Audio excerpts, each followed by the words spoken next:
Okay, we're live, and today I have my co host Drew, which I don't ever go live without my co host Drew. She's my sidekick. and, and I guess today we're going to just talk about anything and everything. Oh, Sherry is in. Oh, yay! She's Hello. here. Sorry, I Hello. was echoing then. I was trying to turn the bloody sound off. Yay, I'm glad you made it, Sherry. Glad you So, came. So, Drew, you have anything to add? Anything we're going to end up covering? Anything special? Well, I'm interested to see how far you're getting with the mystical garden. I know you've been doing little things in it all week, so maybe just update us what you've been doing. Alrighty, I will jump in on that. But first, let me check with Sherry to see how she's doing and anything special that you want to talk about too later when we cover the garden thing. For me, I'll just sit here and listen to what you're doing and stuff because obviously I do my herb stuff as well and that, but I'm obviously not as educated as you, so it'd be really interesting to listen. But just talking about Yeah. general stuff, I really do like the Yeah, spiritual talks. I think it's yeah. really good when you have a bit of everything. And I'm all Yeah. right. Okay. I'm coping slowly. Oh, great, great.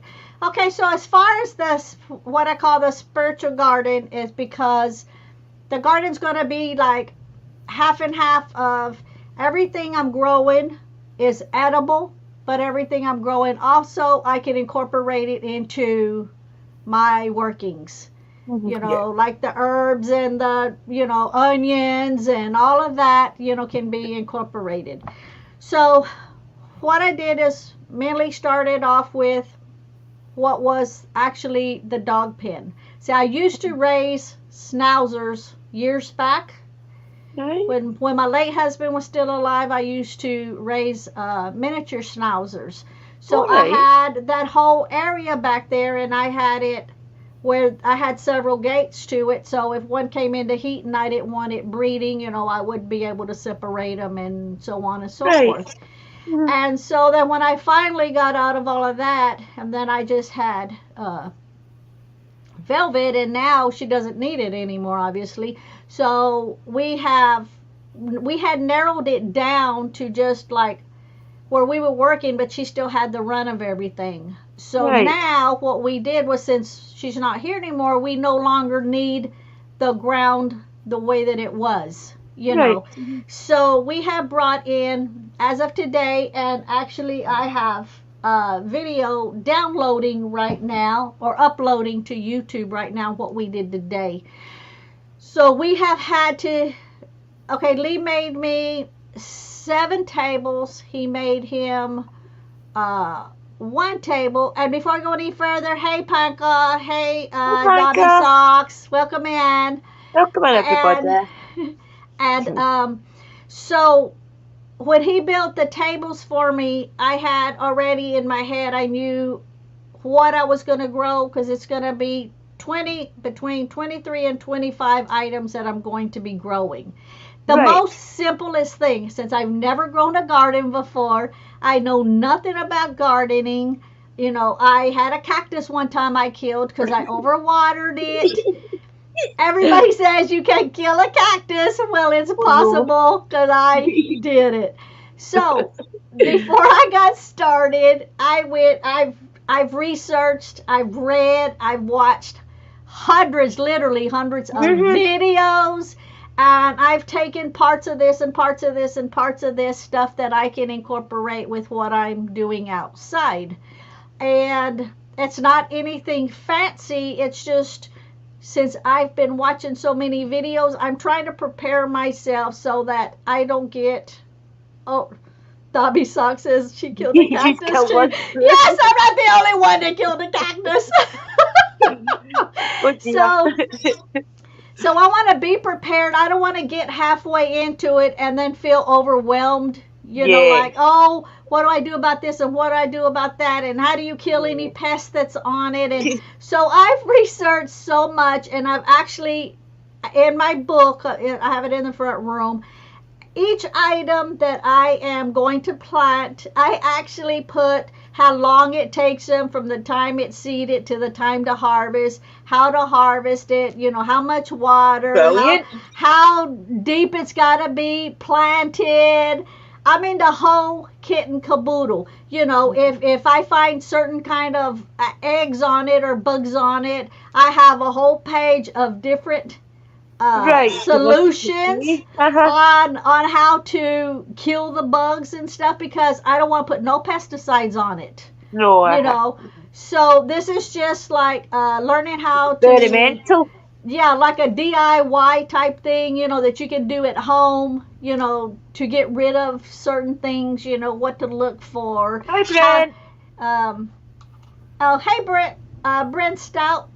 And so with all of that being done and all of my books, page after page after page, what consists of the compost, what consists of the compost tea, I'm trying to get it to where, okay, as much items that I can gather up on my own without having to buy, that's what I'm doing. And then only, like, I had to buy certain bags, the mix and stuff, because I don't really have anything to work with. But what I'm doing is, what I'm making is, after this year, I won't have to buy any more dirt. Well, that's it. You make your own everything. You're making your own tea. Yeah, because I'll be learning how to repurpose the dirt and what to add to it. You get some worms and things as well, and do it all separate. That'll be amazing. I mean, I know that I've never ever done anything like that either before. It'll be good to actually see how it all grows, and from the beginning to the end. I can't wait. I'm going to just start small like you, though. I want to grow a sunflower, some rosemary, and a couple of other little things like tomatoes and things. I'll just do that, like 3 or 4 baskets, what they call trays. That'll be it for me, because I don't want to overwhelm. Right, yeah. And so I've researched on what to do so that you don't have an issue with slugs and ants and things like that. That's actually in the video that's coming out today. That's actually quite good. There's some of the tips and things. Remember when you were researching it, we were talking on Instagram about it. Some of the things are so simple. Yeah, and so since I'm trying to do it all natural, I'm looking around the house to see. Now, I had some containers that when my brother lived here, my brother has a green thumb, my mother had a green thumb, but not me. So I still had some pots that I can use. The smaller pots I'm going to use for the herbs, stuff like that, the mint and oregano and, stuff like that. And then I went, got the sticks and, trimmed them all off so I could make the TP trellis. Now the tomatoes, I'm not going to do the traditional big tomatoes because Lee can't eat those. He breaks out. But if he eats those little Tommy Toe type tomatoes, those little ones, he won't break out. He doesn't break out with those. So that's what I'm gonna do. So I've done that. I talked to you. Don't you? They definitely they're more tastier. They've got more of a flavour to them than the big tomatoes, I think. The tomatoes are just like water. They do. And so to mark them. I've just been saving like plastic spoons and stuff. You go out and go eat somewhere. If they have the plastic spoons out, you just grab a couple of extras or something like that. Until you have what you need. Hi, Phoenix. Suze. And hey, Phoenix. Hey, Suze. Hello. And so I started collecting those, and I've got enough. Now, since I didn't have enough of containers, I searched containers at the, dollar stores, Family Dollar, all of those, Walmarts, Lowe's. All of the containers and buckets was too expensive for what I wanted to pay. Right. So I went online. I started noticing that a lot of the videos I was watching, they were using those fabric containers. Planters, and they're made of fabric, and they say that they last years. And they're breathable, so you don't have, so things grow in them a whole lot better. So I ordered 12 of those because if the buckets were like $5 and something each, the planters were anywhere from 10 something to 15 something. I'm like, I'm not paying that. Wow. That's crazy. That's crazy. Oh, wow. So Amazon had those fabric planters, and I ordered 12 of them, and it broke down to like $2, little bit less than $2 each. No bad then. Yeah. Okay. Yeah, and they came with the tags, to mark like, spinach or whatever. Whatever it's on it. That's good then. Name tags. But since I have my spoons I'm going to use, Lee wanted to do pumpkins. So Lee's going to do 3 variety of pumpkins, but obviously he's not going to do them in the container where I have all my stuff. He's going to use the back part of our property. He's got 2 different kind that are giant pumpkins, and then we had a whole bag of pumpkin seeds from a Halloween that we carved out, and I saved the pumpkins and dried them. And because I was going to bake them and I never did, so we're planning them to see how they're, how they'll work. So I told him he can use those tags that came with the black planters, since I got the spoons. And so we're doing that. I got the compost going. Now the compost probably won't be ready by the time I start planting, but it'll be ready as we go on, and I can add. But you're going to benefit next year, I would say, more. Yeah, and the compost tea, as soon as I start planting, the compost tea will start working. Because what I'm going to do is, so like this is my pot. Right. Okay, so I'm going to make with the water bottles. I saw a video on it, and you just cut like the about 3/4 up, and you cut that part off with the lid separated, and then you just make a whole bunch of holes in that 3/4 of. Oh, right here's a water bottle. Okay. In the bottom half. Right. Yeah, so you take off and then cut it like right here, make all kinds of holes in here, okay? Right. And then what you do is you take this off. If you have your planter, you're going to sit this in the middle of all the dirt, okay? Right. So, and then you're just going to plant, whatever, next to it. But you're going to take this off, and all of your table scraps, the banana peelings, you're using onions or something, and all it's of like that extra compost heap. Yeah. So all of that you're going to just stick in the middle, put the lid back on it, but the dirt is going to be up off where all the holes are at. Right. And then you just put the lid up on it, and then it just does its thing, and then it just seeps out. If there's any worms in, it'll go in or whatever, That'll be quite good. It's like a little mini compost heap, isn't it? Yes. So I'm going to do that with them, except for the herbs, because it's going to be in too small of a container to do that. Yeah. So in order to make the compost, do you know what compost tea is? I've never tried it, but I have heard of it, but I've never done any research or anything on it. Okay, Sherry, do you know what compost tea is? It's just like a special mud that you put into plants and that to help them to grow. And okay, so we're going to be making our own compost tea. So with the videos, got a composting out there. Because where I pull all my weeds up, I never throw my weeds or anything away because I know how much my fairies will kill me if I do that. So I put it in a heap and it all just goes down over the year. Yeah. So what I'm gonna do is like on top of the table, I'm going to have a tub on top of the table. Okay.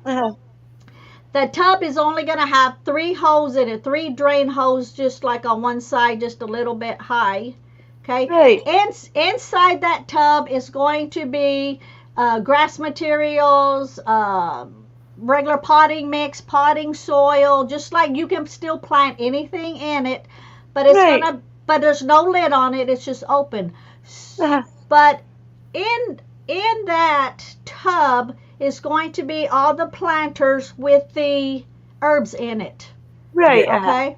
So they're going to sit in the tub. The tub is on the table. The 3 hose that's on it, underneath it is going to be another pot that you can grow stuff on top of a bucket, and on the bucket itself has holes in it. Right. And so the planter is going to sit over the hose. Right. So whenever I have table scraps and stuff, it's like, instead of putting it in something like this, I'm just going to throw it in the soil. It's just going to dry. It's going to work its way down. You know, it can attract, you know. Yeah, it's like, it's like an open compost. Right. Okay. That's what I've got. Yeah. So when it rains or it gets watered, it's going to go through the herbs. It's going to go through the tub where all of the organic matter is and stuff like that. That's going to drip into the other pot that is growing. So each pot is going to have organic stuff in, because I'm just going to be throwing it in. And then what comes, the liquid, the water that comes out of it that goes into the bucket is actually compost tea. That is so potent that I would just use like 1 dipper to like 5 or 6 dippers with the regular rainwater or what all. Right. Because I'm not going to try to use the water hose as much as I can. I'm going to try to catch as much rain that I can. So you would water that down, and what you catch in there, what I'm growing, and I can just pour like 1 dipper in each one after I've diluted it. So with all of that organic matter going in all of the pots with these, next year I won't have to buy any, because I will just keep that up, and it will keep all of the we'll keep all of the organic matter in it.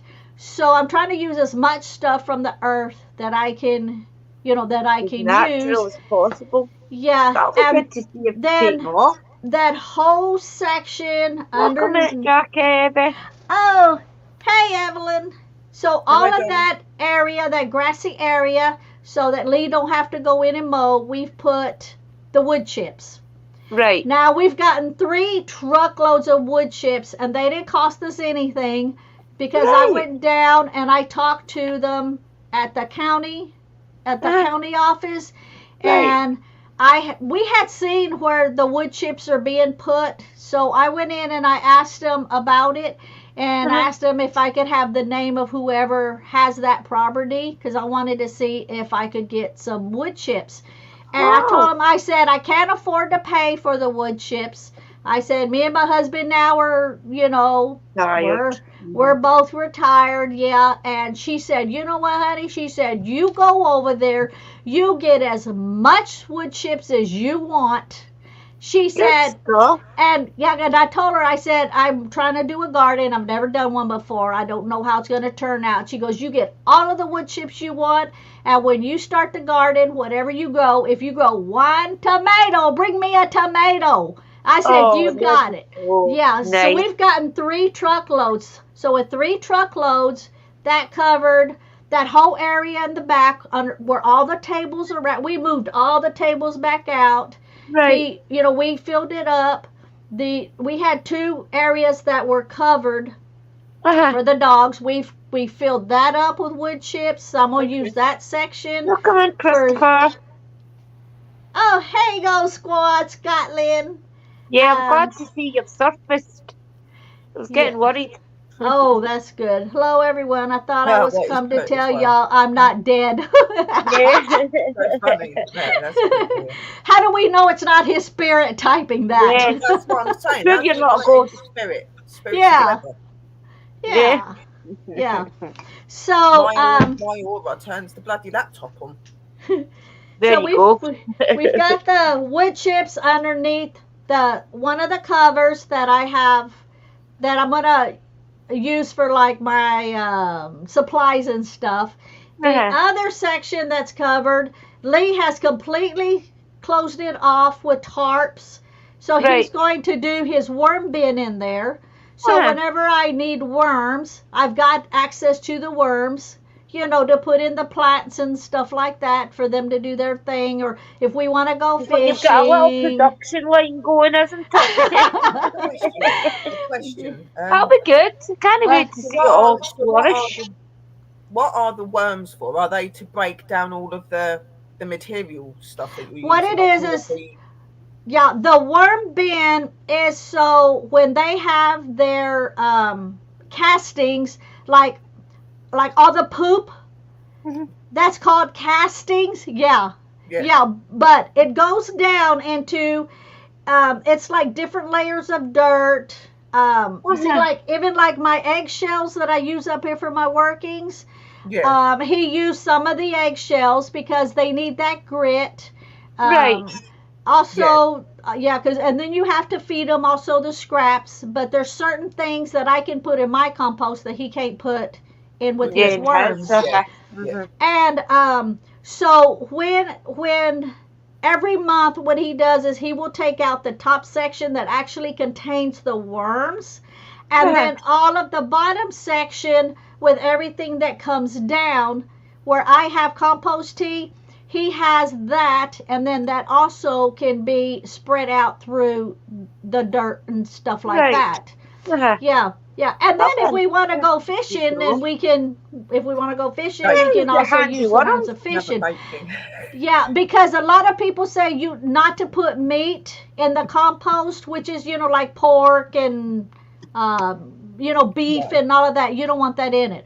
But they say you can put like tuna, and you can put fish, because that like really it does something to the compost. I'm not quite sure what all it does. They've probably got like certain aspects in them, like obviously like what is it? I know it's like I don't know if it's called enzymes or the microbes. I don't know. Little different cells and stuff in their blood systems and stuff that gives off certain things for certain. Like obviously red meat and stuff like that, it wouldn't really dissolve very well, and it wouldn't be very good for plants and stuff. But they've got an omega. Fish have got omega and all that other stuff, which is really good for plants as well. So that's probably right. Yeah. And they say if you have an open compost, not to put it in it because it'll attract, you know, other animals, raccoons or whatever, cats or whatever. But if you have the closed compost, that you can add it to it, and it will break down really, really good. But, you know, since ours is all inside a fence area, a 10-foot fence area, and then our compost has, you know, the lids on it because we got 2 going, then if we go fishing, we can. Lee says if we catch catfish, then we're keeping the catfish. He said the other stuff can get diced up and put, you know, in the compost. So that also too will help nourish, you know, the soil. Yeah. Are you going to grow any flowers and things? Not flower, except for. Okay, Lee's always wanted, like you, he's always wanted sunflower seeds. Well, I bought a pack of sunflower seeds. Because, see, I was going to do the plants and buy the plants. But, oh, my God, the prices here went sky high. I'm like, oh, my God, you can buy a pack of seeds for $2. And it come, you know, 10 or 12 seeds in it. Even if half of them grows, that'll be fine. Versus the plants, you know, you buy one plant. And it costs you $3.49. Yeah, Debbie Socks, she loves sunflowers. Yeah, so I did get, so the only flower pretty much it's going to be, and chamomile. Is it chamomile? Chamomile, No, not. Yeah. Okay, so that I'm going to do for the tea. Right. So I'll have peppermint for peppermint tea, for mint for peppermint tea, and spearmint. And then the chamomile, and I was looking for some chocolate mint, but I couldn't find any in our area. Ghost Scott Squatland says, I have to go see you all. Let me see what he says first. I have to go see you all tomorrow night. And Drew, I have a surprise for you. He's gonna put you in a jar, Drew. Be careful. No. Don't fall for it. It's a trap for you. I got a special guest for you and me to interview after Easter. I'll send you a message about tomorrow, and I'll tell you about it. It's a trap. It's a trap. All right. Thank you, Chris, for coming in. Hope you feel better soon, buddy. Yeah, Dobby Socks says she drinks chamomile and peppermint and nettle tea. Nettle tea. Mm-hmm. Yeah, so I figure at our age, all the tea we can drink would be better, you know. That's it, isn't it? But yeah. I need to start. I just like traditional tea with your tea bag, your sugar, and your milk.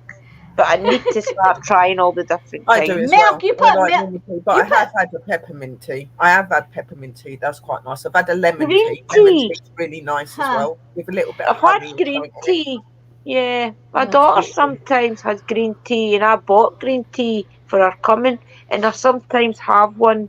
It's drinkable, but I'd like to try other ones. I'll start buying them and see how I You go. can get different flavours of them as well. Yeah. And you can put things in they're it like good for honey and stuff like that to just make it a bit sweeter. That's what I do, Yeah. a bit of honey in it. Or Yeah.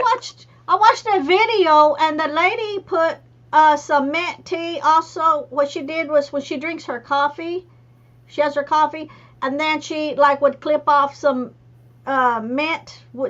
She has different kind, you know, and you Right. clip them off.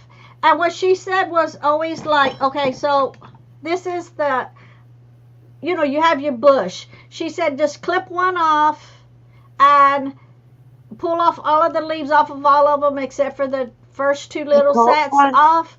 Yeah, and Right. then she would squish them up, put them in some boiling water, swish it around, and then she pours some of the water in her coffee, and so her coffee also has the flavor of that. And then the part that she said to clip them, you know, that you just clip it off, she said always have just a little container or something with the dirt in it, stick those in it, and then now you've got another whole set going, and so you always have tea. So she said don't just clip some off or pull leaves off, just clip one little skinny, what do you call, stalk, or I don't know what you call it. Yeah, But she said don't take those first few and then replant those, and then you will just always continuously have it, you know, have it growing. Yeah. And so I researched and I found out how to make sure, to make different traps also out of bottles,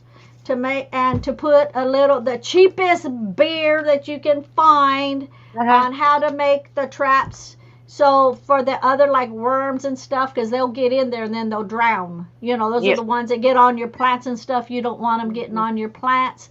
Yeah. And then also, I found out if you have... Our back door's bad for slugs. We have to go out with salt and things right all over the steps. It's terrible. Yeah. So in the video that's uploading right now to YouTube, I show what I'm going to use, and then I'll do a separate video when I actually do it. You know? And then also too, I'm learning how to make a water fountain. Okay, I have in the front, I have a bird bath that never gets used. It's always full of leaves and stuff. So I cleaned it out. I'm still here. Okay, Lee is going to move it to the back for me. I'm going to make a little fountain so that the birds will not only come in and pick bugs, worms and stuff, not the earthworms, but the worms we don't want on the plant leaves and stuff, to attract the birds in so they can help keep the leaves clean. And then also the little fountain I'm going to make on top for hummingbirds. I'm going to put 3 hummingbird feeders up. And I'm going to make it to where, not where the water's spraying up, but just trickling out of the little straw. And so, because hummingbirds will come in and clean their beaks and stuff, and they'll clean themselves. and they eat all the little gnats, you know, like if you're growing tomatoes and stuff, you know how you get those little gnats that's always flying around and stuff like They're that? little fruit flies, aren't they? Yeah, the hummingbirds eat all of those little bitty tiny flying bugs. See, sometimes that's handy, isn't it? Having them in your garden. Animals are really, really important when it comes to gardening and that, because there's a lot circle of of life and stuff. Like my granddad used to do things like that when he was gardening, because he was a big gardener. I really loved all of that. He used to have like little glass specks and stuff in his stuff as well. So like things like cats and that wouldn't go near it, and put different things down, and like different liquids for different plants. He'd bring some of them in and grow them inside because they weren't doing well. I've never had a garden really to grow anything before, so I'm interested to try this year. I'm definitely going to buy things soon to start. And YouTube and stuff is really good for finding out stuff like this, okay? Because like I'm doing my floristry business and stuff, right? And even though I'm doing my course, you only learn so much. You do need to physically watch other florists and learn things. And even though I'm not growing flowers, I have to do a similar thing to what you're doing, Mystical. Like I have to make sure that the plants are conditioned to make sure that none of them wilt. You know, I've got to put special different material stuff in the water with them so that they last longer. Like learning how to do things to keep them longer and opening them when their heads are shut. And stuff like that, like loads of stuff. And it's really good to look on like Google, look on YouTube. YouTube is really good for anything to do with gardening, anything to do with flowers. Obviously, I'm doing different to what Mystical is because the flowers have already been cared for. The flowers have already made sure there's no pesticides or anything like that. But I still have to maintain their health to be able to sell them. So kind of similar, but not the same. Right. So it's good to do that. Miss Drea, did you want to answer that one? And you're probably typing it all in. Yeah, okay. I was just, what kind of tea do I drink that holds up good with milk? I just always drink any tea at all. See, the cheapest of the tea bags that you get is usually the best. Tetley tea is the famous one in Britain, but usually I just buy the cheapest of tea bags. I can drink any tea whatsoever as long as the tea bag doesn't split. I'm the same. See, I don't really care for tea that much, so that's the reason I want to do the different flavors of tea. And so if I find one that I like, you know, I'm gonna, you know, stick to it. But we definitely need, because of the nutrition in it, it always helps with, you know, so many issues health-wise. Yes. And so it's just pretty much like on the videos I'll kind of show what I'm gonna be doing. And welcome in, Ramona. Oh, hey Ramona. Ramona, that's what my mom's name. Yeah, my mom's name is Ramona. So, but we pronounce it Ramona because she's Mexican. She's Aztec Mexican. I was gonna say it sounds Mexican. Yeah. I like my tea strong as well. Well, just a little drop of milk. The thing is, you either like tea or you like coffee. Now, I have never ever been able to get used to the taste of coffee. I put hundreds of sugars in it, and it's still, I sit there with my mouth screaming up like, no, get it away. The only way that I'll actually drink a coffee is if it's like a cappuccino or something, because it's got other flavouring in it, and it's not as potent, but I cannot get on with coffee. Yeah. See, I drink coffee, but I only put milk in it. I don't add sugar to it. Oh, no, I couldn't even, no. I've even tried it. Sometimes I've tried it just to think, right, okay, I'll try coffee just to give me energy, just to see if it works. Yeah. And then I take one sip of it and I think, no, can't do it. Just can't do it. Like literally when I've run out of tea bags, I'm like, I really need a hot drink. And I've even just put a tiny smidge of coffee into a cup and I still can taste it. It's like, no, I'd rather just drink water. Yeah, kind of do it. Yeah. Now, you know, too. Said, though, the other ones are actually quite good. I quite like. It's not cappuccino. It's the other one that tastes like caramel. I like that one. That's nice. Cappuccino. You've got mocha. You've got those sort of ones where you get your caramel. You get your chocolate. Yeah, I like the one with the caramel. Because they don't really taste like coffee. They just taste. They taste sugary. Yeah, and see the coffee, like where me and Lee, where we drink coffee in the morning, we save. We're well. What I'm doing is I'm saving the coffee grounds and the filter because the Yeah. filter's paper, and that can also that can go into my compost and to his worm compost both. All right. So Yes. so that's really good for for both of them. So It's so I'm amazing trying. the things you can put in it, isn't it? Yeah, But that's what Ju- a lot of gardening is, isn't it? It's about reusing things that you're using. Like when you Recycling plant wise, there's going to be parts on that plant that you can still use to regrow something else. You know what I mean? That's right.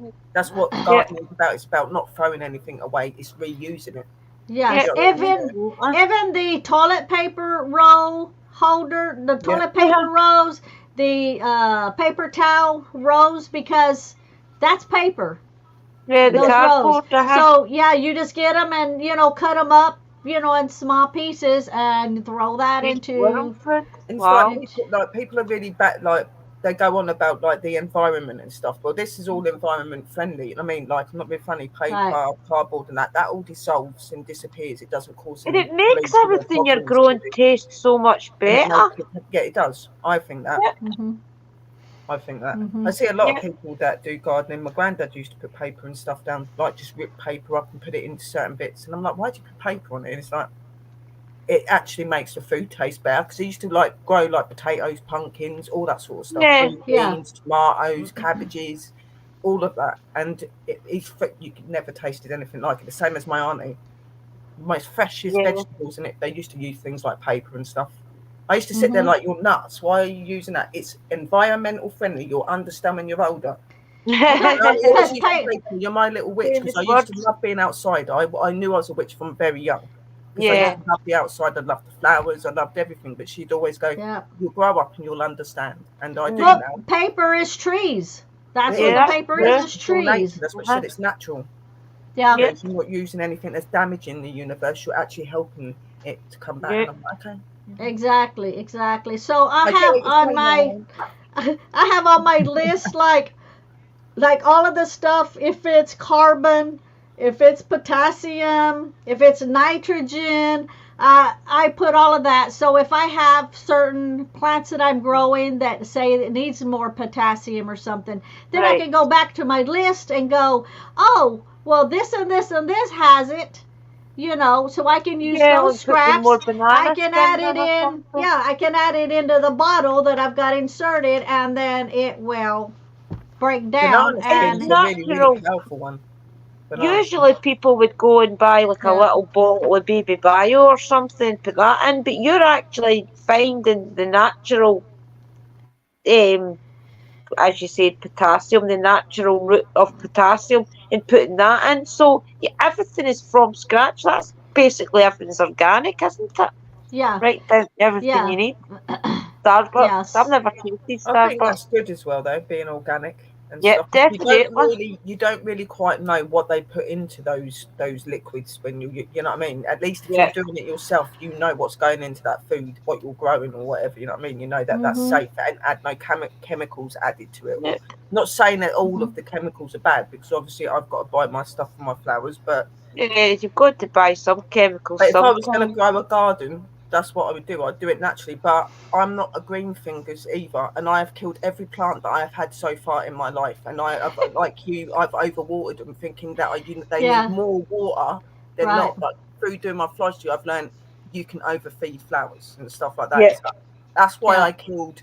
Because you know that Chinese plant that you get, that beautiful Chinese plant. Oh, that's the lovely. bonsai I tree. killed it, a bonsai Oh. tree. I killed a bonsai tree. You know what I mean? And that takes a lot to kill that. And that was Wow. and literally leaving it in the sunlight too long. Mm-hmm. But through doing my floristry, I've learned do not put plants or flowers in direct sunlight. You can have them on a table. I didn't know that at the time. So I killed 3 bonsai trees in the matter of 2 wow. months. I was like, why do you keep dying? Now I know. So, Yeah. Well, and I have like in the back, like years ago, 10 years ago, I used to have a gazebo up. Right. But with the wind and everything, the legs and stuff, they'll end up breaking. The wind catches it, flops it over.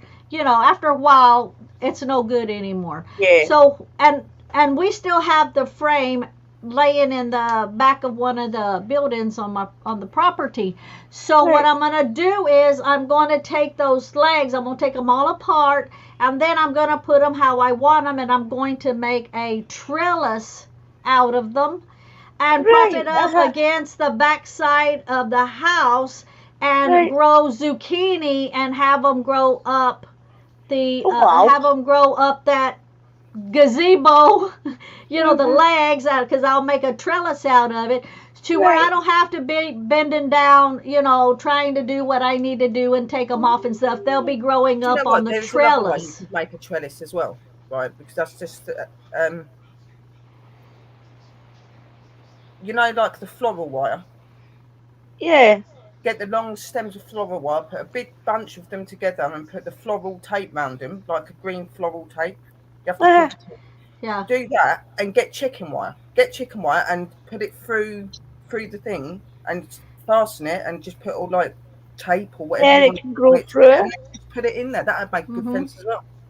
Definitely. Yep. Anything you have around the house like that you can, you know, use. That's what I'm trying to do to, you know.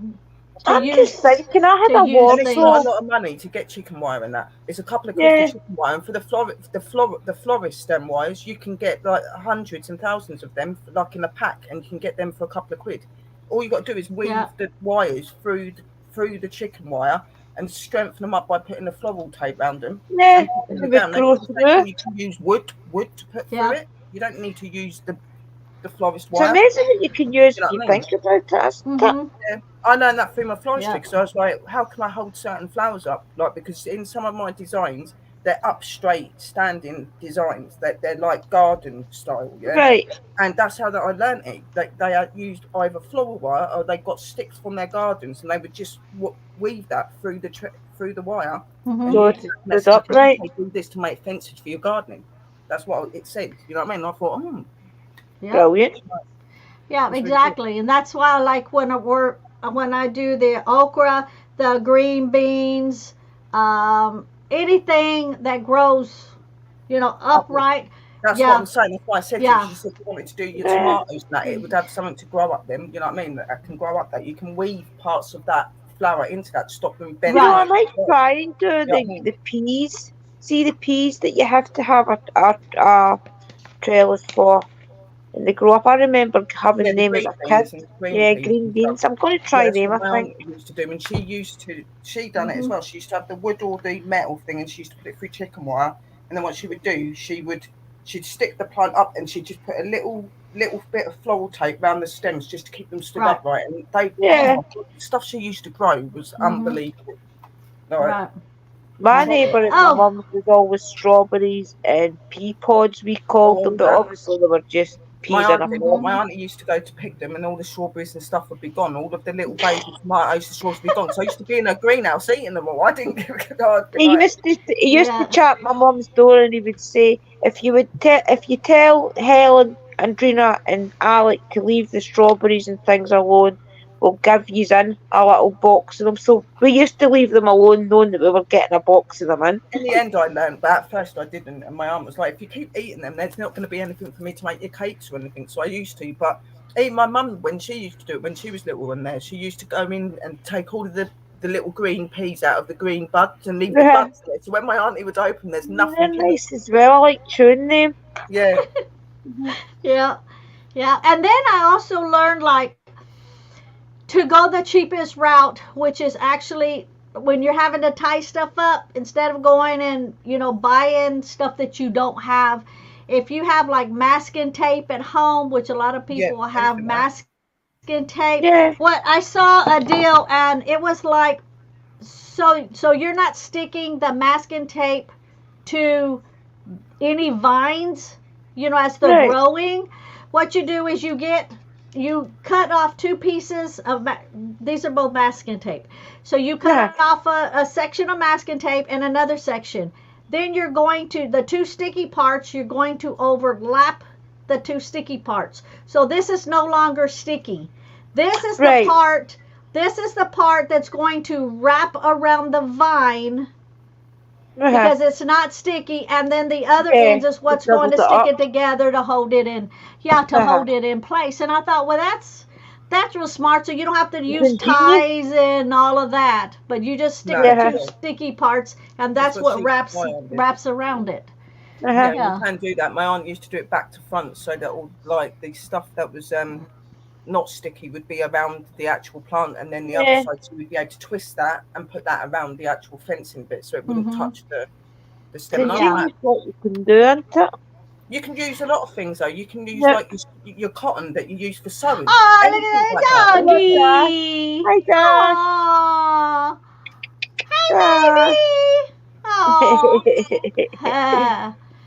She's giving you a paw. What's Yeah. about Like, what's the thing? So she'll take this lead out. That's and then okay, Suze. Don't worry Yeah, about that's it. okay. You have a good Yeah. night's sleep. That's okay. I feel sore eyes tonight. I was up half the night last night and my eyes are sore. So I do know. apologise. I saw you up late and I told Lee, oh my God, it's like 3 or 4 o'clock there. How's she doing that? I was falling asleep at midnight myself. Yeah. But, I end up with a strain. My head ends up straining up here and my eyes end up really sore. yeah, But and it's all good. Night, Suze. So what's the time sorry, I frame gotta then go. for the growing? When's the growing start? And I know over here the daffodils and things are all out now in full bloom. So technically, we can start growing now as well. So what's the time frame over there? Have you still got another couple of weeks before you can grow? Oh yeah, because see, right now it's considered a false spring. Even though it's springtime, we still get a lot of freezes. This morning it froze, and right now it's, what did I say, like 80 degrees or something? Yeah. I'm actually sunburned for being out there. So we can't plant yet, even though it's beautiful. We can't plant outside yet because it'll end up freezing. See, that's Always before our Mother's Day is May the 14th. Always before May the 14th, we end up getting a really hard freeze. So nothing's gonna be put outside, until then. And now once that's over with, then I'm just gonna start boom, boom, boom, and just start planting. At that time, because they say if it's in the ground, you can still plant it like 4 weeks ahead of time. Well, my late husband did that one time, and everything just started to come up. We didn't even know there was a freeze coming, and it killed everything. That's I'm not going to watch. And the rain as well, in case there's too much rain. Yeah, exactly. And so, since and not also too doing them in the pots like I'm gonna do it, I've learned that if something is getting too hot, since they're in pots, and you have things that are going to grow tall, some things are going to stay short. So if you see that something is going to get too hot, you don't want it to burn, then you just move that pot next to something that is growing high, and it will shade, part of it. So, I always have access to move those pots around wherever I, wherever I want them to. So I don't know. There's been a lot, and so I'm just trying, as we're working outside, I'm trying to think of what I've. So are you putting this out on videos, or are you going to be going live as well? Remember we were talking about going live at some points in time. The lives won't probably start until actually I have the things in the containers. Yeah, that's actually starting, to grow. And right now it's just getting everything set up. Like tomorrow I'll do a video on making, what I was talking about. And then, just to kind of get ready for it. And then that way I have them. And then once I start planning, then I'll do a video of actually using, what I made, and actually putting the stuff in it and like that. Remember to put them in a playlist, guys. That's what I'll be doing. I'll be putting them it would be good for you to do that, because obviously if there's people that want to do gardening themselves and they're not really quite sure on how to do it, they'll have something to follow, wouldn't they? Yeah. Especially if you're not green fingered. Drew, you went sideways. Are you drunk, girl? Yeah, no, she's back again. But she went away. She'll be back. So let's see here.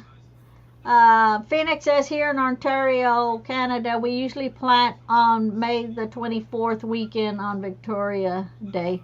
Yeah, and ours is Mother's Day, like right after Mother's Day, because, like I say, everything, it's so beautiful outside, and you can't believe that just overnight it freed. Like right now, the pumpkin seeds, got them in a tray, they're outside. We planted them for inside, but if it's not windy outside and the sun is really nice, I put those outside, and then I'll bring them back in. Yeah, that's what you should do, really. It is what you're meant to do. Like, it's the same with like your flowers and stuff. Like, you put them outside for so long, then you bring them back in. Over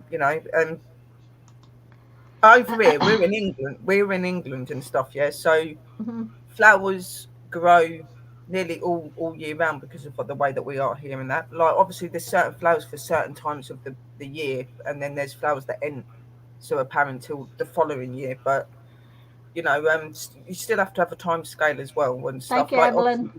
you don't you don't plant out in the winter because they're not going to survive in the winter.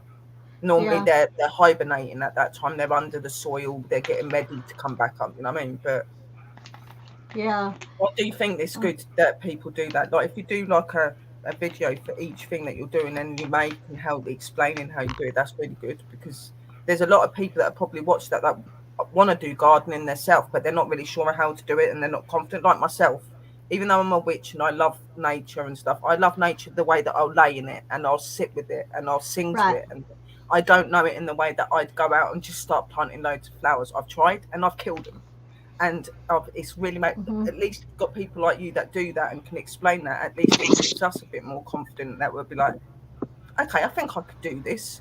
You know what I mean? Because I'll be the first to admit I'm not green fingered, and I'm so scared when I buy flowers because I don't like killing my plant because they're so natural. You know what I mean? But if we've got somebody like you that does that, it'd be so much easier to follow a guide. We could put them in like Sister Drew said earlier, put them in like a list in your playlist. You could just go back and watch them over and over again. I did that with Pups when he done his teachings, his garden and stuff like that, and all of that stuff. Like he done videos, and I put that all into a playlist on him making his garden and stuff up there. It's just amazing. It's not that. You've actually got videos on there just now about how to make a natural compost heap. So even things like that is good for a playlist. See, my natural compost thing, I didn't even realise I was making compost. I just literally, I never liked throwing my flower bits away, so I just put them all in a corner. Does it? And somebody will come and remove it all for me. But that never happened. And I sat there and I just went outside and I looked and I could see this mud on there. I was like, hang on a minute. My God, I'm making compost. I didn't even realise I was doing it. You know what I mean? And I thought, well, I won't get anyone to take them. I'll just do that, and I can use that in my garden pots. Yeah. I want to grow some things like freesias and dragon snap and all these different sorts of flowers that I've been learning about and stuff. It's just really, really cool. I've always wanted a garden. I was always in flats, and then the garden I had at Wood Park, I wasn't allowed to do anything with it because it was a driveway. It was all gravel. Well, this is the first house I've had where I've actually been. We're not allowed to do anything out in the front garden because the council come and look after that. But out the back door, I can do what I want. So I'm quite looking forward to it. Yeah. Yeah, and it'd be good. It would be good. Yeah. And then I told Lee where he has, he's going to plant his 3 different varieties of pumpkins in 3 different places. And since I have trail cameras in the back, I told him when he shows me exactly where he's going to put them, I'm going to put trail camera on them. Yeah. That way, if deer or whatever comes along and starts eating on it, we can watch the video to see what's going on, you know, and then we can take care of, you know. Yep, definitely. That issue there. But he's just doing the pumpkins and I'm doing everything else because he's got that outside. I think the most dangerous things will be the bugs, like your slugs, your ants and things. I think that's, and your flies. I think that's where the danger will come from, basically. You know? But see, like the slugs and the ants, and it's in the video that is uploading today. Uh-huh. My phone uploads so slow, it is unreal. Yeah. But since slugs don't like copper, Uh-huh. or things that are copper coated, Yeah. I bought those, and you can get like a whole pack of them, like at the Dollar Tree or something like that. So you know how they come like coiled. So I'm gonna like cut a section and uncoil them and put one around each leg and Right. attach it so slugs won't go up. And then Yeah. above that is where I'm gonna put duct tape, but the sticky part on the outside. That was Yeah. Dad's idea, to put the sticky on the outside so the ants won't go up it, because they'll get stuck Yeah. on it if they try to go up it. And if I do that on every one of the legs and nothing else is touching, there's no way for them to get up there. Yeah. It's Um, more the why. I mean, if you're trying to keep everything natural, I know here in Scotland we have those little. Well, we've got midges, but we've also got little like fruit flies and things. So, Yeah. what are you going to do to stop that naturally? Do you know? Is there anything you can yeah, and use? see, that's where that other container that I'm going to do a video on too, on making Right. the traps on to it. See, because the beer has yeast in it, which is very attractive to the bugs that you don't Right. want in your garden. And so Uh-huh. I'm going to make the trap out of the bottles. You can use any kind of throwaway containers. You know, Uh-huh. recycle your butter dishes, your butter containers and stuff, and make Right. that. And then they're attracted to it, and then they will go in it, but they can't come back out of it because the Ingenious, beer with isn't the it? yeast will. Yeah, so I'll be doing a video on that one when I get ready. See, that's to another do. one for a playlist. Brilliant. Yeah, You'll no need to do anything. You'll have done everything for us. Why it's good, like, You just that need you're to doing do that, the 'cause work. we can follow it. We can follow it. Yes. Because I would love to. Like I've only got a small garden, and my dog uses it as well to go to the Yeah. toilet. So my stuff's never going to be in the ground. It's going to be in pots. See, Yeah, that's And have a here. That's table all putting it up concrete on out the back. on the tables as Yeah. well, so it's out the way.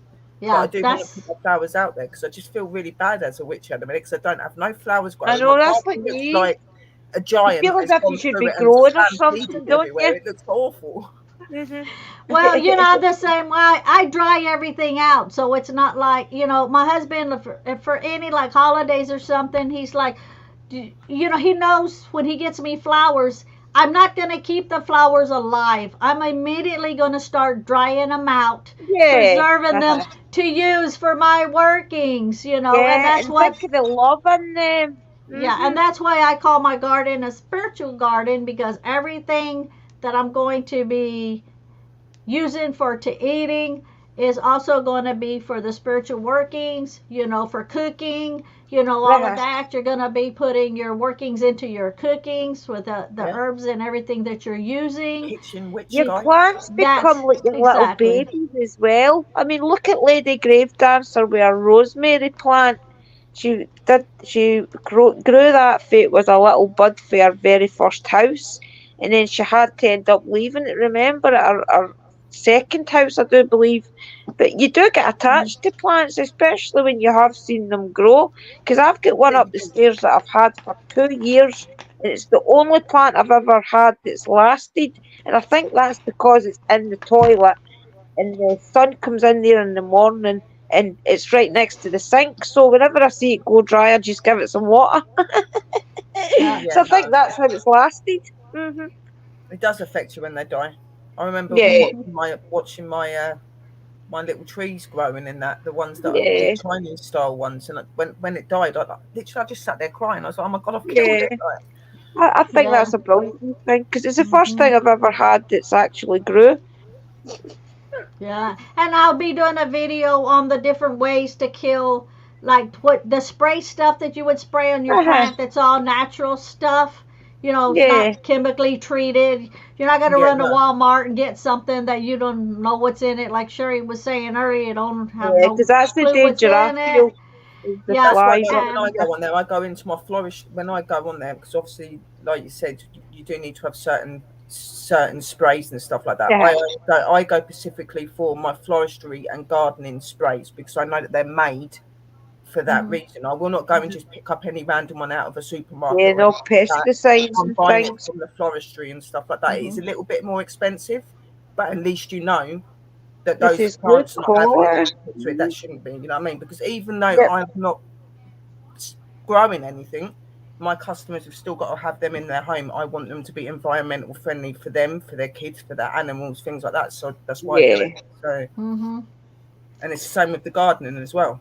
Even more so with gardening because you're growing things that you're going to eat. You don't want to be putting something in your body that's going to make you ill, are you? Exactly. So I've got several recipes that I've got written down, you know, and I'll go over, you know, that also. That would be a good live to do outside. Yeah, it will be. It's funny because when I'm outside and I'm trying to video, it's so bright I can't even see my screen.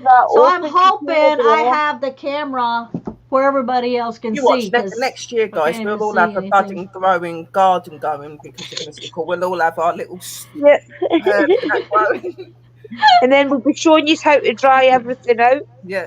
That's one thing that they do in the floristry a lot as well. Like they actually do learn you how to dry flowers because there's a lot of customers they buy these beautiful flowers from you, and then they don't want to throw them in the bin, but they don't know how to dry them out or anything like that. So as a florist, we learn them how to dry the flower.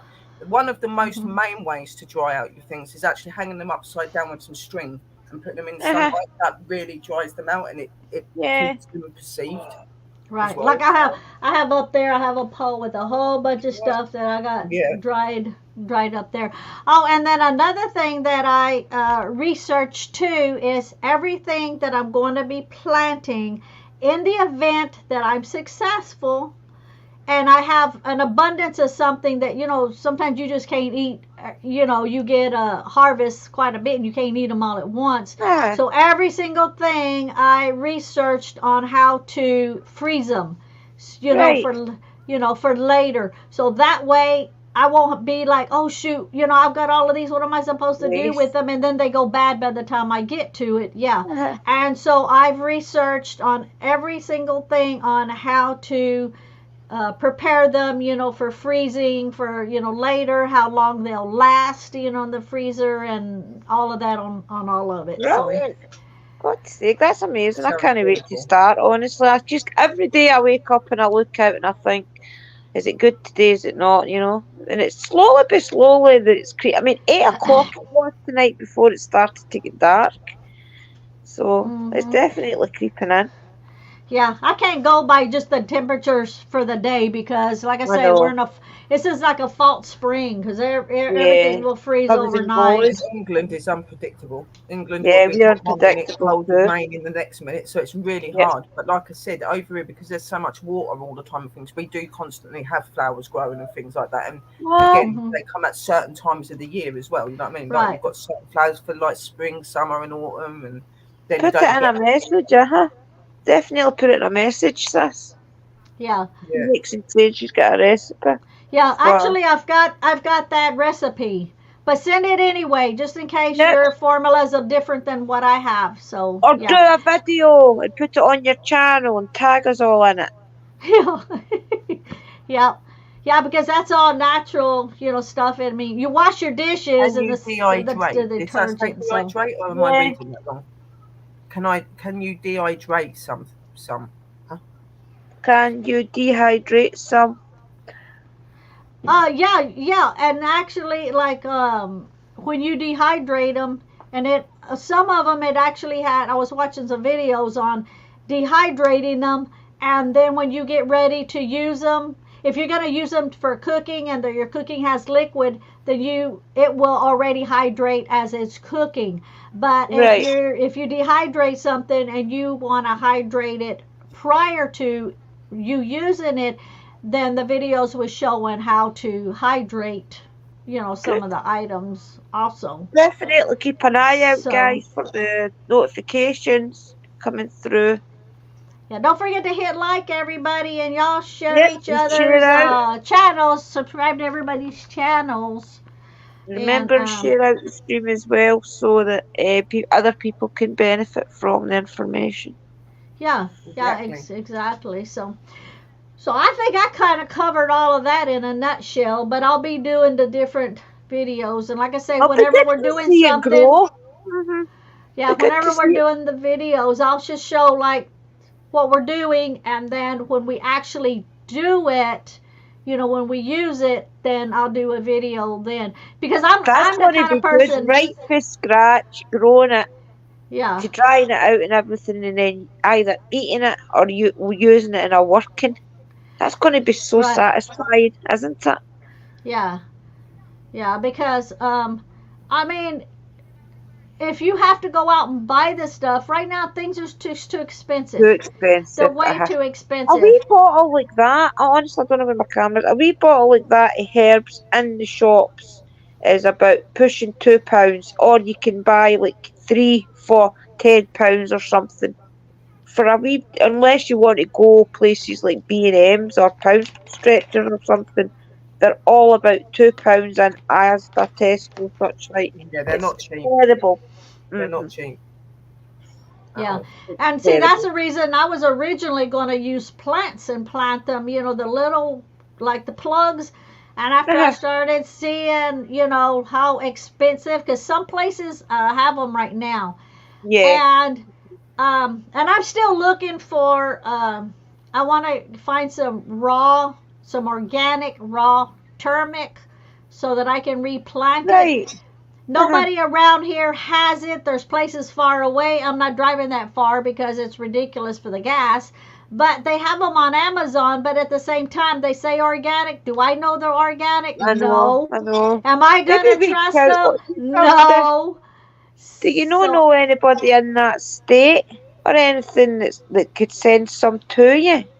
Well, see, I put in on Facebook. I belong to a group here in this county and the close by counties, and I put on there that if any of the farmers or anybody has any that's organic, that they're not using any kind of chemicals on their stuff, to let me know. But even then, it's not so much I'm gonna trust that is to check it out to see if anybody else knows how they're doing their stuff. Yeah, because I want it, pick it yourself to know. But I'm sure there are things that you can get that you can use on it to like remove those chemicals and stuff like that. You will find that with a lot of people that grow, they do use things on it to make it grow better. So even to find something to just go over it so that it goes to being natural. That's why it's better to grow your own energy and your own way into it. Like Sister Drew said, natural as you're going to feel lovely when you do it mystical, because you put all of that love and attention into that garden, and now you're using it for useful things that are helping others and to eat and things like that. It's all of that spiritual energy in what you're doing, isn't it? So it's going to be absolutely amazing feeling. You know what I mean? So that's why I really want to be able to do it myself. You know what I mean? And there is, because I watch videos, see, like if you just go to the store, we'll use Walmart for example. If you buy stuff from Walmart, okay, the grocery stores, especially the big box stores, prior to them receiving it in the store, they're sprayed with an inhibitor, a growth inhibitor, so that it doesn't start to grow while it's in the store, because they want you to buy it and it looks fresh. Now, you can take it home and scrub it really good, wash it off and stuff like that. But at the same time, if I have the option to, like, Walmart also carries, like, their ginger. They carry ginger that is sprayed with that, but then they also have organic ginger, which is a lot smaller pieces, and you're paying for it. Which that I will buy over this other one here, knowing that they actually do that and spray it. Hey, Michelle. Because I seen it's like a candle wax. Because I seen somebody, I don't know what it was they were trying to dry out. I can't remember what the herb was, or the fact it was actually leaves. And what they had done was they'd got the leaf, and when they het it up, they were scraping, and it looked like candle wax. And that's what it was. It was to make it look vibrant in the shops, so that the leaves and things all looked shiny. And the person had to actually scrape off the wax and things to see the actual leaf underneath it and dry it out. Crazy. Yeah, the stores do that They with put a lot of stuff in them. apples. They spray them to makes them look Yeah, real apples shiny. as well. Yep, Mhm. apples as well. It happens too. Yeah, so I did watch Don't some look shiny. videos. Yeah, so the videos did say you can take, certain ones and, scrub them off real Yeah. good, in warm water and, use this or use that. Some of them was using dishwashing, See, the people that do that are taking it for detergent. granted that people just want to look at it and then put it in a bin. They're not banking in people like us that want to dry it out and keep it, you know? Mm-hmm. Yeah, no, Mm-hmm. that's what they do in the markets, isn't it? Really, if you're going Yeah. in the shop, they really sell it just for you to have for a short period of time, and then it goes. But like you're saying, like for people like us, we want it to keep lasting and stuff like that. Yeah. So Mm-hmm. it You is never better. know, Mystical. You might have actually found a way to do things that is actually a lot more economical than the way people are doing it just now because of all the research you've put into it. Yeah, You know? cause A see, lot I of people don't will want to benefit. go buy. I know. I don't want to go I buy know. a bunch of stuff. If I have it here that I No. can use it, repurpose it, and just like the bin and all of the pots, a lot of people don't know. You turn those pots over, you turn those bins over, and you look at that number on the bottom of it, Yeah. because some of those numbers are not food grade. So you don't want Right. planting stuff in it because you don't know, with all the watering you're doing, everything, you don't know what's seeping out of those tubs, what's seeping tubs, out of those planters. So if Yeah, you have, you don't think of that. That's crazy, isn't it? Because the sun can heat them up as well, and that gives off an extra chemical. yes, exactly. So if you're looking to plant anything in tubs or in the planters, anything like that, the numbers, okay. Number one, most people will stay away from. Number one is food gradable. You can use it and it's fine for food. Right. But the number one is mostly clear, like clear plastics, and Plastics, they don't last like over a year because the Right. sun will crack them. They'll fall apart. So most people won't Yeah. use one, even though it's food grade.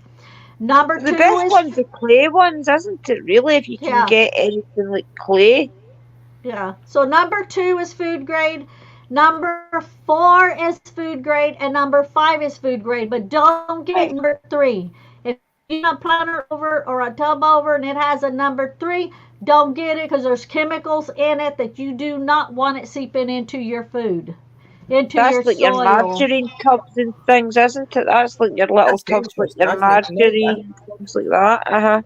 Didn't even know that. So, yeah, so you just turn them over and look at them. If you see a number three, stay away from it. If it's a No, number it's one, chances are it's the clear ones, which ain't going to last over a year.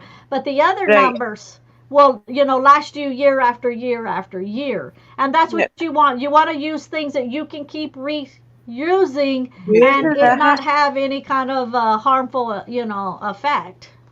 Yep. Because you So- don't think about things like that. I mean, I would never have thought about something like that until you said it. I honestly No, I wouldn't didn't have. even know about that. I just thought a tub's a tub and that's it. I didn't Yeah. realise that. Yep. Yeah, no. Yeah, some people think, oh, it's a planter, so it's got to be good for plants. No, not Yeah. necessarily. You got to flip it over and you got to look at that number. Now, Because I went, some of them for inside use, isn't it?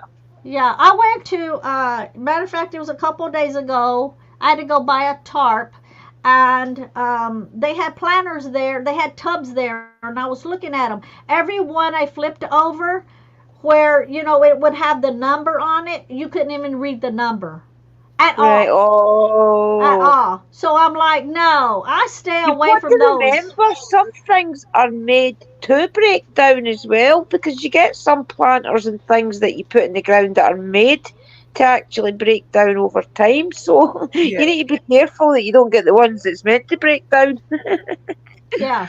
Yeah, so you just have to be careful with what you buy. You want to buy something Buy. that's food grade and something that's gonna last you, And Brilliant so information. yeah, so I don't know. Do y'all have anything to add? I'm just yapping Yeah. away. So No, you're teaching us. You're not just yapping away at all. You're teaching us things we don't know, things we need to know. It's definitely useful. It's interesting. Yeah, it's useful. Learning a lot of things we didn't realise. Like Yeah. I said, I wouldn't have known that like certain pots do certain things. I just thought a pot's a pot. You know what I mean? Don't worry about it. Uh-huh. But now, like, You just get any questions in the chat? And remember, I'm nowhere near an expert. I don't know what I'm doing. What I've learned is because I've researched and watched video after video after video after video. You've done the hard work for us, guys. Honestly, she's been doing it for a couple of months. I've been amazed at how much things she knows. But she's teaching us. That's the best of it. The good thing about it is that none of us expect you to be a pro at what you're doing.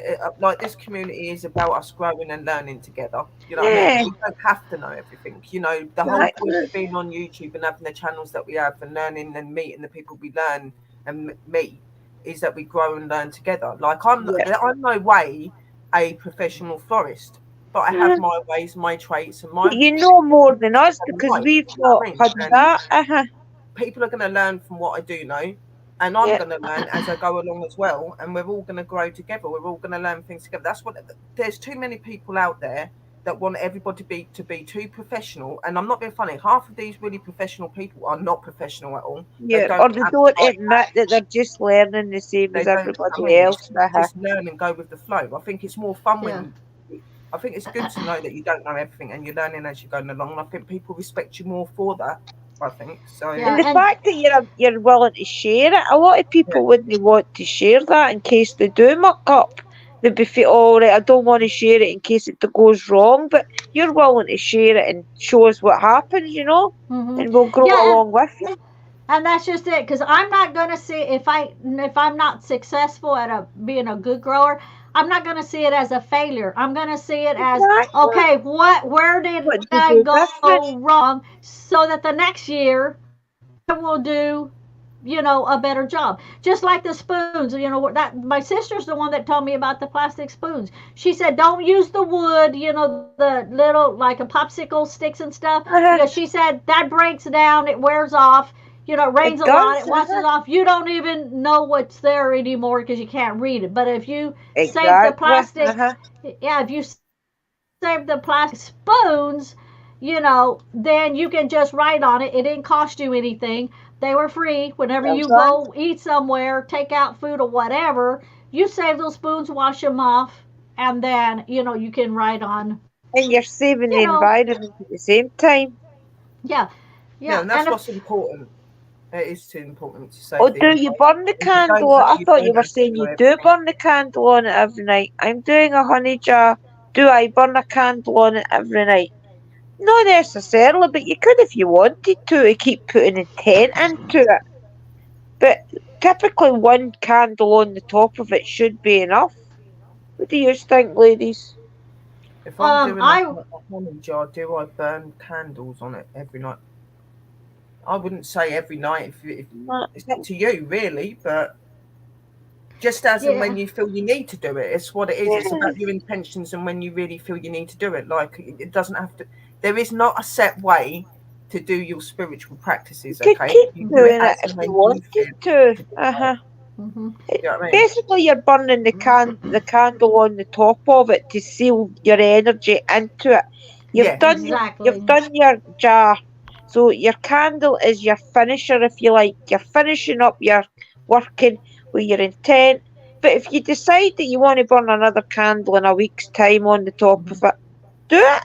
Yeah, that's fine. But like Sister Drew said, once you have done that and like you've made the jar, you've put your wax over it, it's done. All you need to do is basically you finishing it. Put your crystals on there. You can put your herb on there for your intentions, just to power it up. But like Sister Drew said, you can burn your candles on there as well if you want to, but a lot of people don't. Once they've made their jars, they just put them on a shelf or on their altar, and they'll just put like little herbs on the top and cleanse them off after they've done what they've done and things like that.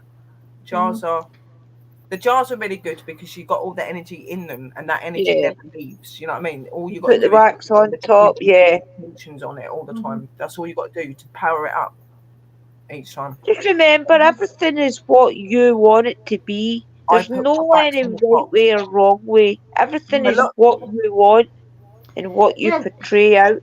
a lot of Yeah. people that make jars and stuff. What is her name? Drea. Yeah, Yeah, Drea. people that make jars, Drea, will normally put wax on the top. What they do is they normally put, like Sister Drew said, put all the herbs in there, put all of their little gems or charms or whatever you're wanting to put in there, and then you'd seal it because you're wanting to keep that intention in there and you're wanting that to continue to work for you. So you would seal it because wax is a really good sealing Yep. occupant to put into making jars and stuff. Sister Drew does it a lot. You could talk to Sister Drew about it because she makes Yeah, a lot jars. of the time I don't burn the candle over my jar to seal No. it, and that's because sometimes if I'm doing a jar, like I've got one for Liam at all times on the go, as I've showed you 100 times, and the reason I've not sealed that is because sometimes I feel that I need to add things into it. So Exactly. that's the only reason I've You not don't sealed have to seal it. We're not saying you Yeah. have to. Like, if it's a jar that you're only using it for one specific thing and you're never ever going to use it for anything else, then wax it because that is Yeah. for that. But if, like Sister Drew said, she's got a jar for her son, there's always going to be things that Liam's You want to doing put in it. or needing help with, and she's going to constantly need to open that, isn't she? So with that one, you don't need to put wax over it. You would just keep putting your intentions and your herbs and stuff into there and whatever. But the ones that you're using Well, for your journey. What do you think, Rochelle, sis? wax. The way wax.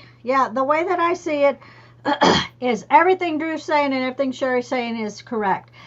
Since it's your working and your working only, if you are confused on which way to do it, if you want to do one candle or more candle, you put your intention into it and what comes out of your mouth. So in other words, you're going to say, okay, I'm going to do this for 3 days, and 3 days I'm going to put a candle on it. That's you saying what you're going to do.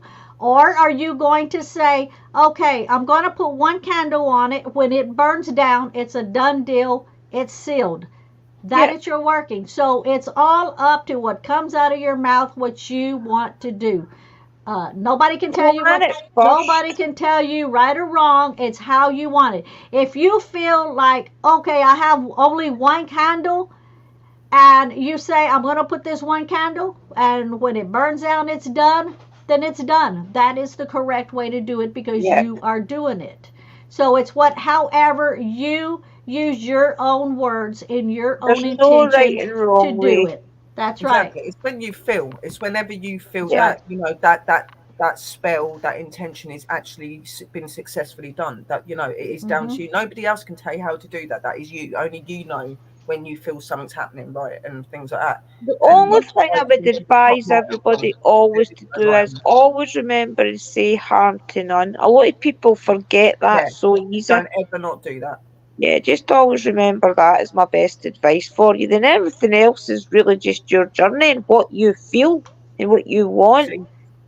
When I do it, I always do that. Like, I do this in love and light, and I ask for only good intention. And then I'll say, I bring no harm to none. I ask for no harm to none. I always do that because it is really important that you do that. Because what you got to remember is you're using your intention into those spells. Yeah, you could have had a bit of an off day, not been feeling 100%, but you need this. So you need to put those intentions into that and say those intentions, so that even if you're not plan it before you start. For when you're doing it, you're protected in that way, and anybody that is around you is protected, because that's where a lot of people go wrong. They either don't say that it's for only the good, and then they wonder why their intentions has made it go wrong. But if they've had an off day, those intentions carry in that working. Well, you need to have things to protect it at the same time. You're better off planning everything. That's why I think the best part of doing a working is the planning, where you're sitting down with your book of shadows and finding out what herb you want to use, what oil you want to use, and I think that's the best part. So do your research and have it planned in your head, what you want to do, what you want to say. And it's always a good thing to remember, if you have anybody in your house that does not agree with what you're doing, don't tell them what you're doing. Because you can have the best intentions in the world, you can 100% know your working is going to work, but if you tell that other person and they're negative and they have negative thoughts and feelings toward what you're doing, their thoughts can take away from your working. So if you're Yeah. going to do anything, don't do it around negative people. Wait until they're gone and then you do it. Don't tell them what you're doing if they're going to put in negativity into your working. Don't even tell them what you did. Yeah, most of the time that you'll do not the work take and stuff slave. don't actually tell people they're doing it anyway, do they? Like, Yeah. look, for me, for instance, I will never turn around and say, right, I've got to do this spell, this spell. I'd never tell anyone that I'm doing because it's secret to me. My lot So I stopped never asking. do that. And I'll always do it when there's nobody about. Like I Yeah. like to do my spells at night where it's quiet, there's nobody walking about, there isn't any, you can any concentrate. noise, and everything's just how I want it. You know what I mean? It's just lovely. Yeah. Candles burning, you know, and it's not just doing the intention through speaking. You can do intentions through music, through dance, through using instruments. You've got so many ways that you can do that. It's not just I by love talking here. and things. See that. Honestly, see the night I moved into this house, there was an owl appeared. My couch used to be over there at the time, and there was an owl appeared the very first night I stayed in this house, spent the night in this house, and it appeared out there on the, I think it was the pole out there at the time, but it's not there anymore. And see, every time I do spell work in this living room, it's usually in the middle of the night, and I always hear the owl. Every single time I hear the owl. It is weird. That is weird because, like, yeah, but an owl is a really spiritual creature. I've got an owl here that I'll hear at night, and I just love the sounds of nighttime. It really comforts me and calms me. I love nighttime. So I could be doing, like, I have an owl that sits on the back fence out here every single night. And when I've got, like, I thought it was the lamp post. And I'm doing my workings and that, I'll open my back door wide open, I open my windows, I move my curtain back, and I can see the owl sitting there, and it's just so beautiful when you're doing your workings. You can hear that. Woo, woo, woo, woo. It's just like, that's cool. It's weird. It's just That's weird cool. the way that it always turns up. I think they do. We call it Learman. My family, like, if I see an owl, a white owl in my family, it normally means something good's coming, and I get that a lot. And it's all for me. I've come to learn that for me, an owl symbolises that I'm on the right path. I'm doing the right thing. Yeah, and owls are a good omen.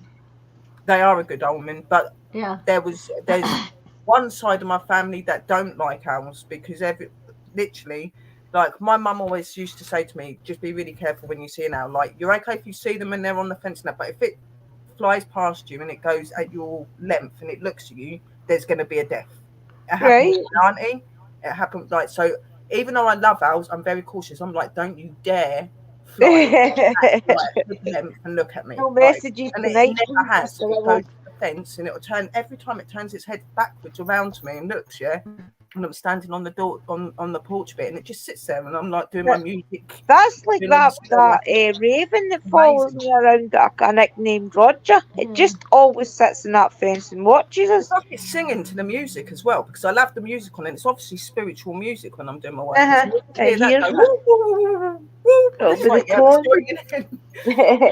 You're right, son. Yeah. Now Phoenix has a good idea too on marking the deal. She says, I use is branches and I use the wood burner to put the name on the plant, which is really, the name of the plant, which is good because then it doesn't wear off with the rain, doesn't wash away. Yeah, that's actually a very good tip. Yeah. Sure is. Yeah, that is really, really good. I don't use lots of words. Yeah, I think when you first... You don't have to. There's a misconception when you're a witch. Everybody thinks that because you're a witch that you're doing spell work all the time. You're in a wee corner doing spell work. No. Believe it or not, most of the time, to be honest, if you're a good witch and you're doing your manifestation and things, you shouldn't have to be doing spell work a lot of the time, but unless you're doing it for other people. But I feel as if spell work is only something that you do when you need to do it. Yeah. You know what I mean? So you don't have to be doing spell work all the time. And you do it when it's necessary. And I think there's a misconception that every witch is doing spells every day, 24 hours a day. So don't ever feel guilty not doing spells every day, conjuring up spells. They actually believe we sit there day and night, spells, making all the, and we don't, guys. We're no different to you, really. We, like Sister Drew said, we make spells when we need to. A lot of it is just intention and praying like, obviously we get up every morning and we pray to our altars and we give our thanks and we ask for our perceptions on what we need to be doing, but we don't sit there every day with candles doing our little chants around our altars. And I mean, Mystical, you've got a shop. Do you feel yourself having to do spell work every day or make an oil every day or something, or do you feel as if you've kind of got a routine with it? Well, I used to do workings for people, and I would do 3 or 4 workings a day for people. Wow, that's a lot of energy. Now, and you're looking at easily $400, $450, $500, $600, depending on what it was. Okay. It was, But I never did more than 4 a day. But the reason I don't do it anymore for people is there's kind of several things grouped into one. For one, it drains your energy. Yeah. And oh my God, when you get into some of them are pretty easy. Some of them are so draining that the next day you'll have a headache for the whole day, and then you can't even do your next workings. You have to postpone them because you are just so physically drained. Yeah. But in order for them to work when you're working for other people, is they can't have any doubts. If you're doing a working and you know it's going to work and it's 100% and you know it's going to take a while to do, because some of them have, there's a lot of twists and turns. Yeah, there's a lot of things you need to get past. Yeah. And then I always tell people, if you're going to hire me to do a working for you, if you're going to pay me to do a working for you, you have to do what I tell you to do, and you have to not do what I tell you to do. Because first of all, if I'm doing it and then you change it up in a week or two and go, oh, I forgot to tell you. No. You're not going to be throwing that in after the fact. Second of all, if you start having doubts, well, I thought it was only going to take 2 or 3 days. Well, you're doubting the working right there. That takes away from the working that I put a lot of energy into it. And if I tell you don't do something and you do it, that takes away from the working. If I tell you to, if I tell you, well, don't be doing this and don't be doing that, and you do it, that takes away from the working. And it's all the complete opposite of, if I tell you don't do it or to do it and you do the opposite, it takes away from it. And then they'll come up, 3 weeks from now and go, why isn't it? Yeah, why isn't it working? We paid you, you ripped us off. Yeah. No. What did you do when you went home with that spell? What do you mean? Did you do this? Did you do that? Did you do that? Yeah. No, I didn't do after them. That's why it's gone wrong, because you've Yeah. done what we've told you. Yeah. Or they start using Google and then it can work. People advice, but they've done the opposite. We have to say goodbye in the end. You can do a working for somebody, and then sometimes it would work immediately. Sometimes it takes months, depending on what it is. But the thing is when you do it and then you know it worked, 100% it worked, and the people come up and say, oh, well, it worked, thank you. And then 3 days later, everything you told them don't do, they think because it worked, they're going to do it. Well, they just reversed everything. And then they're like, well, it didn't work. No, it worked. And then you did what I told you not to do. Mm-hmm. But that's where people go wrong. Like, if they come to us and they ask us to do something and it works, and then they do that 3 days, they think it's automatically there and that's it then. But the thing is when you've got these spells and you've had these things done for you, you have to continue what you've been told to do. You have to call you back up, can you do it again? You go and do the opposite to what it's meant to be doing for you. If you don't do that, it won't work for you. You need to continue that. Yeah, because you got homework to do too. If I say don't. Yeah. Oh, bye. Somebody else is here too. That's my my partner's friend. Hello, sweetheart. How are you? Oh, okay. Anonymous light. So and so I would do so much, and people were always saying it worked. But the thing is it's so freaking draining. It's unreal. And then when I stopped doing them, for a whole year, people were still contacting me, will you please do it? Will you please do it? I've contacted another root worker and it didn't work. Well, no. because I don't go against another root worker, because if they knew what they were doing and it didn't work, I guarantee you it's because you did something you weren't supposed to be doing to begin with. The common one is what people think they want a certain thing until you start explaining to them the way spell work works, that you've got to get rid of this in order to have that, and then to move that out the road to have this. So most spells are like 3 or 4 steps, and the minute you start explaining that to people, they start doubting it straight away. So they've kind of, it is a vicious circle. or they don't want to listen. They want you just to go away and do what you have to do, and then when you tell them, right, I've done this, I need you to do this, they don't listen and don't want to do it. They want you to do absolutely everything and solve their problems with one spell. I had my shopping It's impossible. that I used to do, and I used to help people out and do spells and you know, do a lot of things. I used to do a lot of dance. I used to put a lot of intention and stuff. Yeah. But over time, like me and Sister Drew, we would have people messaging us saying, I'm having a problem with this, I'm having a problem with that, can you help me? Even to do with the paranormal, we would do spells to help people with the paranormal, right? We had certain people that were not doing what we were giving them advice, and it was us that was getting affected by this, because what you've got to remember is when we do this practice, even though we've done it right, okay, when we go and give that over to you and you do wrong, that does affect us back, because we perform that for you. That does affect us, that drains us. He kept finding problem after problem after problem, didn't he? He was blaming everybody else but himself. He was being really badly attacked. He had all this stuff going on, and he come to me and Sister Drew. We done spell stuff with him. We gave him advice. Every day he would come back saying, oh, I've done this and I've done this. I don't want to do this and I don't want to do that. I said, but if you don't do this and you don't do that, you are not going to get the help that you need, okay? Yeah. And in the end, it seemed like he was starting to listen to what we're doing. But then he started going and doing the opposite to what we asked him to do. He kept getting angry and shouting at the spirit and things as well. And so me and just wasn't working. You know what? We've been with you for 4 months. We've been working solid. We've put our lives at risk to help you. We're not doing it anymore. I'm sorry, and we just stepped away. You have to. Some people cannot help. Yeah, I had so many tests. Yeah, I had so many testimonies where people would say it worked. Thank you. But the thing is it is so draining on your body that I just come to the point that said, you know what? Instead of me doing it for you, I'm going to start doing videos and show you how to do certain things. Yeah. And if you want to believe in yourself and empower yourself, you can do it. Everybody can do it as long as they believe in themselves. So I'm like, I'm not going to drain myself anymore. You can do it. You empower yourself and you can do it.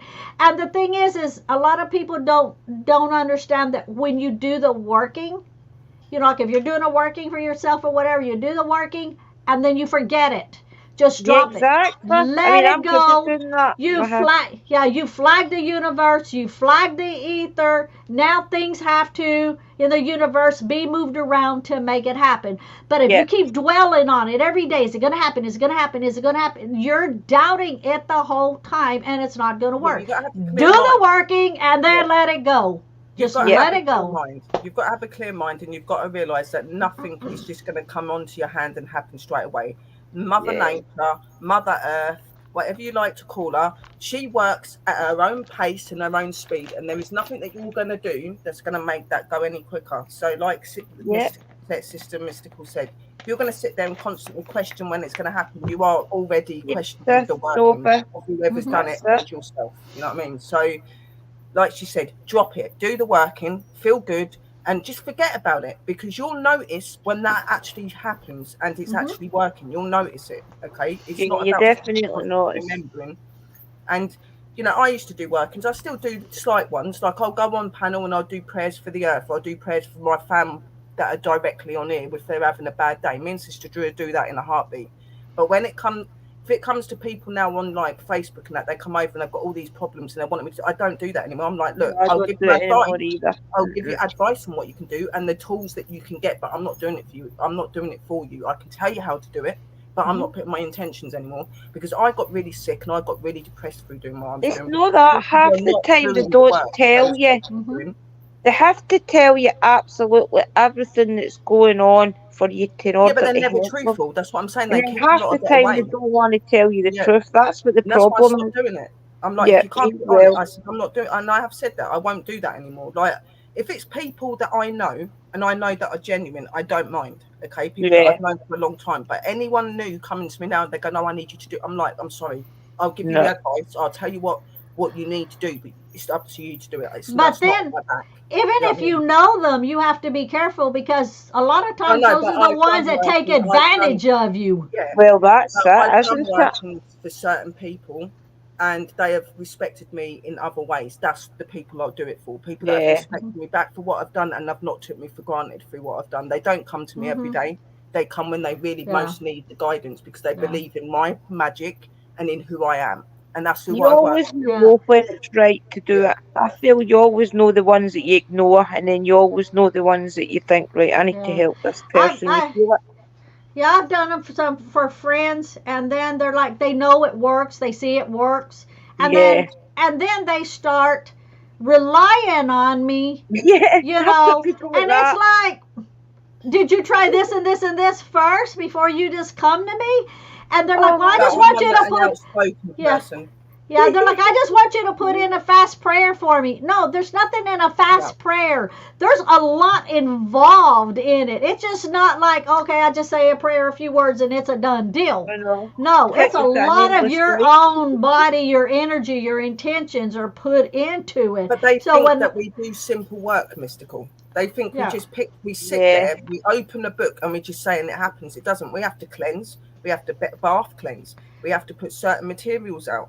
Then we have to do opening and closing You have to circles research just as to be able to well. do it right. It's so much work that goes into Yeah. what You we do research every what herbs week. to use, what oils to Oil, use, what time herbs, of day, your opening and closing what moon circles, your phase. protection, all of it.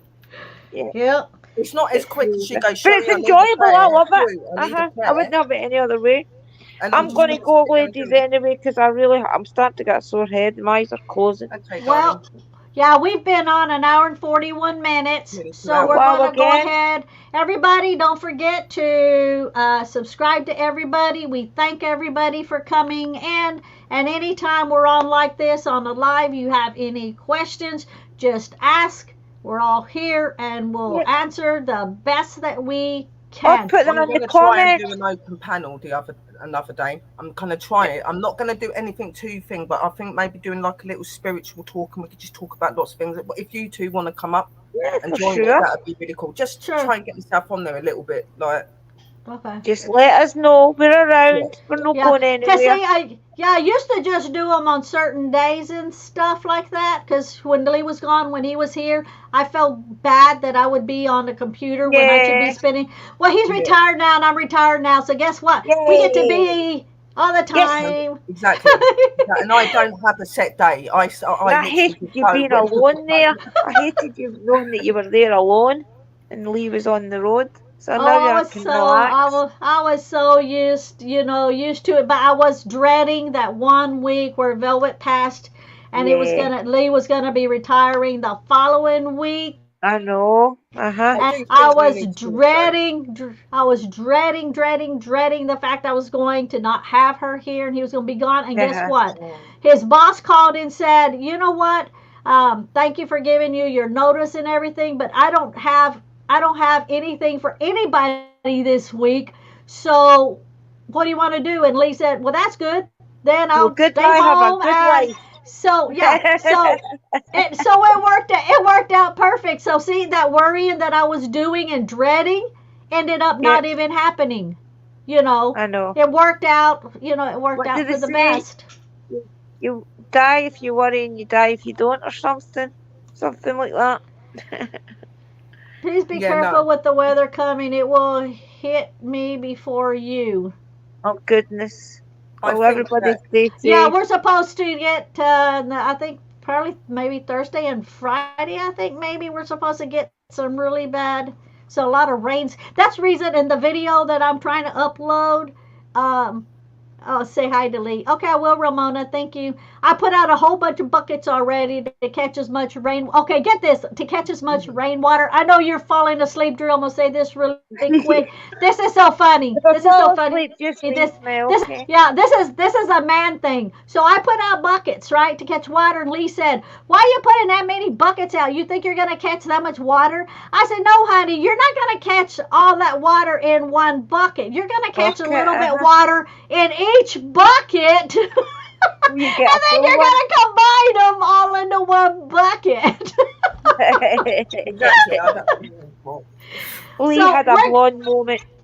Yeah, so we're gonna let everybody go. Thank everybody for coming in, and I thank my co-host Drew for coming in. I thank Sherry for coming in. And like I said, anytime we've got something going on, you have a question, just ask, because a lot of times we don't even know what we're going to talk about. We just get on here and start running our mouth, and then all of a sudden we have a video. You're going to see a lot more of us together. I think we really we'll need to find October as well. I don't know if October's ready to come back to doing the live streams with us or not.